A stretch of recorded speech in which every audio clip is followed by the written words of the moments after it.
A prática de esportes radicais exige movimentos precisos. Por isso, além de bom preparo psicológico, esse tipo de prática estimula a capacidade física, principalmente força, flexibilidade e coordenação.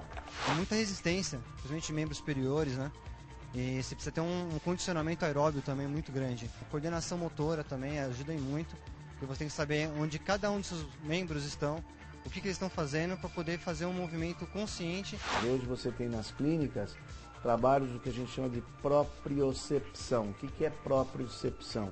É uma forma de treinamento onde você passa de uma maneira objetiva e orientada a treinar, por exemplo, o equilíbrio. Trabalhos de mudanças bruscas de direção ou correr em terrenos irregulares, fazendo mudanças de direção, como por exemplo sobre uma cama elástica ou plataformas móveis. Tudo isso então faz com que você crie, você desenvolva mecanismos do seu organismo, do seu corpo de proteção, o que vai ser muito útil na prática do esporte radical. Quando a pessoa ela respira profundamente, ela está ajudando a oxigenar melhor o sistema cerebral dela. Então ela está impulsionando de forma melhor a corrente sanguínea até chegar ao sistema cerebral. É praticamente como a Hortência fazia em cada cesta que ela dava no lance livre. Ela sempre respirava fundo. Não pense que basta sair praticando os esportes radicais para ter todos os benefícios psicológicos e físicos. É preciso, antes de mais nada, tomar alguns cuidados. É importante fazer um raio-x de tórax, aquela chapa do tórax, aquela fitinha comprida, o eletrocardiograma, sendo mais apurado um ecocardiograma, que é o ultrassom do coração, ou mesmo um teste ergométrico, um exame de esteira. Esse exame de esteira vai mostrar o coração batendo mais rápido e a gente vê o comportamento do coração, a frequência do coração, tem como a gente detectar a parede do coração, como que o músculo se comporta no exercício. Nesses exames podem ser encontrados muitos fatores que impedem uma pessoa de praticar esportes radicais. Hipertenso, obeso, um indivíduo que tem alguma alteração, que foi descoberta essa alteração no exame físico, ou indivíduos que a gente descobriu que ele tem uma evidência de aterosclerose, que é o entupimento das artérias do coração. O problema no coração é o principal fator que impede a prática de esportes radicais. O coração tem que estar estruturalmente funcionando corretamente. Alguma parte do coração que não esteja funcionando corretamente pode trazer danos irreparáveis, pode desencadear principalmente uma arritmia. E se o indivíduo tem uma pressão alta, nessa hora ele pode ter o que a gente chama de AVC, tá? Que é o famoso derrame. A liberação de grande quantidade de adrenalina também pode provocar 2 outros acidentes no coração, angina e infarto. O infarto e numa angina desencadeia arritmia. Arritmia geralmente fatal, grave. Aí esse indivíduo desmaia, cai por arritmia e pode ter morte, né? Morte súbita. Crianças e jovens também precisam estar alertas. É importante que os pais observem que essas crianças não apresentam cianose, tanto de lábio, cianose nos dedos. Cianose é os dedos ficam azulados. Pode refletir uma doença do coração.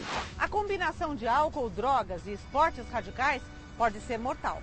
Jovens que acabam abusando, infelizmente, do uso de bebida alcoólica, alguns até drogas ilícitas, cigarro, são condições que fazem com que o coração fique predisposto a desencadear arritmia, a pressão alta e até infarto. Cada um dos esportes radicais tem riscos específicos também. O grande problema do paraquedas, a meu ver, é muito mais a aterrissagem, não é nunca no ar. Quer dizer, a aterrissagem, dependendo de como ele caia, ele pode ter então traumas importantes com fraturas de calcânio, às vezes desequilibradamente. O tronco vai para frente, aí ele tem a fratura da coluna e eventualmente se ele cair apoiando as mãos no chão, aí ele vai ter problemas no punho. Quando a pessoa se pendura na corda, tem aquele balanço, né? Então é uma mudança de posição muito rápida, então geralmente as pessoas com labirintite começam a passar um pouco mal. E grávidas também não é aconselhado, né? Só se elas já forem escaladoras já tiveram uma experiência já com escalada, aí elas podem praticar atividade. de uma forma adaptada. Uma queda acidental de quem está fazendo uma bike, por exemplo, ou quem está fazendo skate, pode ter quedas. E aí ter lesões das mais diversas, tornozelo, joelho e assim por diante.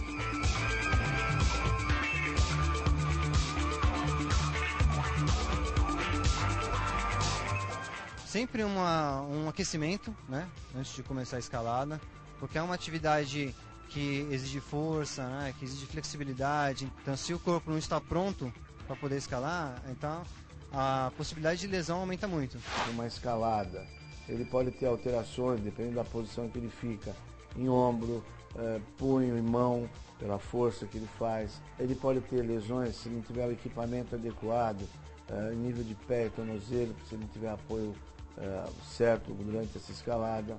Conhecer bem o esporte que está praticando é uma das principais maneiras de se evitar acidentes e lesões. Conhecer o esporte, quer dizer, conhecer o gesto. Segundo, é que ele possa treinar esses gestos em condições de absoluta segurança, seja na academia, seja em qualquer outro lugar onde ele possa estar, onde ele tenha condições de reproduzir aquele movimento. E para estar bem condicionado, é preciso também estar bem alimentado. Alimentação leve antes de escalar, né? Afinal de contas, você vai estar levando o seu próprio peso para cima. Com os devidos cuidados, os esportes radicais podem ser praticados por pessoas de ambos os sexos, das mais variadas idades. É claro que adequado para cada uma das idades, né? E para cada uma das condições. Meu pai, ele tem 76 anos e eu levei ele para escalar já no ginásio.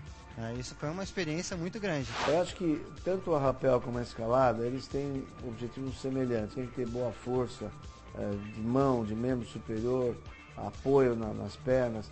O benefício acho que é global, porque o esporte exige do atleta que ele tenha uma boa força muscular, que ele tenha uma boa resistência praticamente no corpo todo. Para a pessoa encontrar um equilíbrio emocional e mental na prática do esporte radical, é necessário que primeiro ela se conheça bem, entendeu? Para ela saber qual que é o limite dela, o que ela pode transpor, para que de repente ela não crie barreiras muito grandes a ponto de não conseguir superá-las.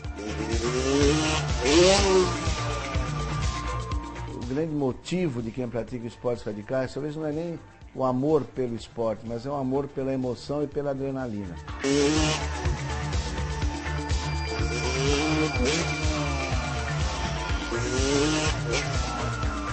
Eles podem ser praticados de uma maneira saudável, sim, desde que você se prepare e desde que você se previna dessas eventuais lesões. Para saber mais sobre bem-estar e qualidade de vida, acesse o nosso site e acompanhe as novidades do programa seguindo o Twitter do Edição Saúde. Até mais, tchau!